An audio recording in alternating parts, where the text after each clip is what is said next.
Unless the weather intervenes again on Wednesday, Hampshire should move back to the top of the LV County Championship 2nd Division after their bowlers put them into an excellent position on the penultimate day of the game with Glamorgan at the Aegeus Bowl.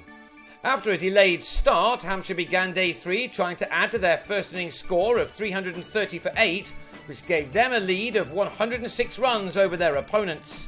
Graham Wagg had helped drag his side back into this game on the previous day with the second new ball, and he soon had his 4th wicket of the innings as Michael Bates edged the left-armer to Stuart Walters after adding only 1 run to his overnight 22. There was still time for the last pair to throw the bat. This shot by James Tomlinson cleared the boundary as Hampshire extended their lead to 121 in the first 3 overs of the morning. But that's all it took for the visitors to finish off the innings, Jim Allenby bagging his 4th wicket as Mark Wallace grabbed his 5th catch of the innings to remove Kyle Abbott for 22. Hampshire were all out for 345 for that 121-run lead. And that looked to be more than enough when Glamorgan lost 3 wickets with only 9 runs on the board. Jacques Rudolph was held at the second attempt by James Vince off the bowling of Abbott. Gareth Rees, struggling for form right now, fell for a duck in the next over, out to an almost unplayable delivery from Tomlinson, who's just about hit the off-stump halfway up. Then, in Tomlinson's next over, Murray Goodwin sliced a drive to Michael Carberry, who celebrated his return to the England fold with the catch, which left Glamorgan in heaps of trouble.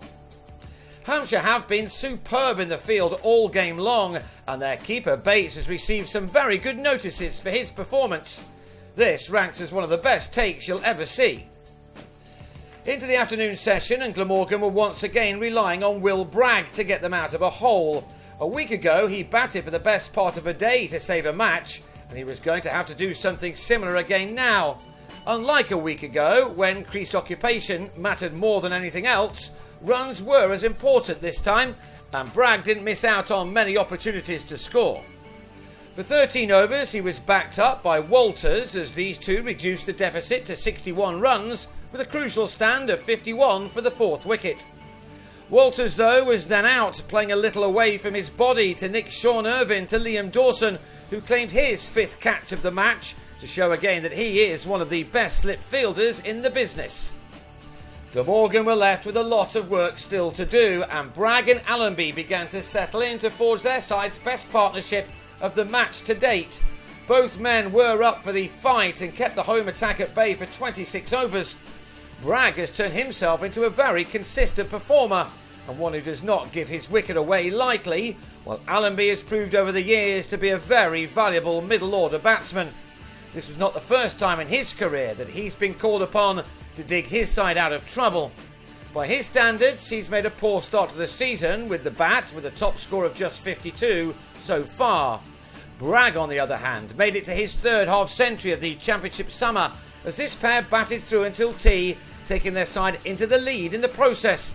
It was a good contest now, as this pair took their partnership to 98 for a lead of 37.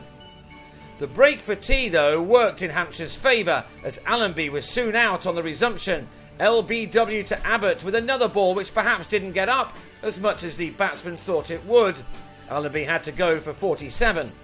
It was a big moment, especially when it was followed by this one in the very next over. Bragg edging a drive off Dawson to Bates, who held on well standing up. Bragg had to go for 74, with his side now effectively on 39 for 6. And just 2 more runs had been added to that when Glamorgan lost their 7th wicket, Abbott grabbing his 3rd when Wallace was brilliantly caught by a diving Vince. The catching in this game behind the stumps by Hampshire has been brilliant throughout, but none better than this.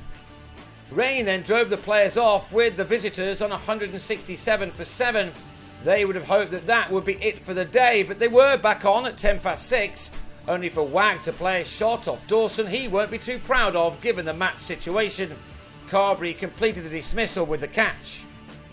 Matt Coles then had Rory Smith held behind by Bates to lead Glamorgan on 181 for 9 with a lead of only 60.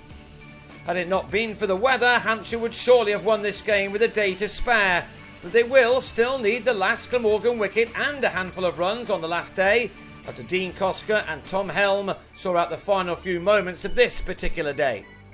The fat lady may not be singing, but she is certainly clearing her throat with TCP in readiness. Glamorgan go into the last day on 185 for 9, and that puts them only 64 runs ahead. A second LV County Championship win and a return to the top of the table for Hampshire now seems a certainty.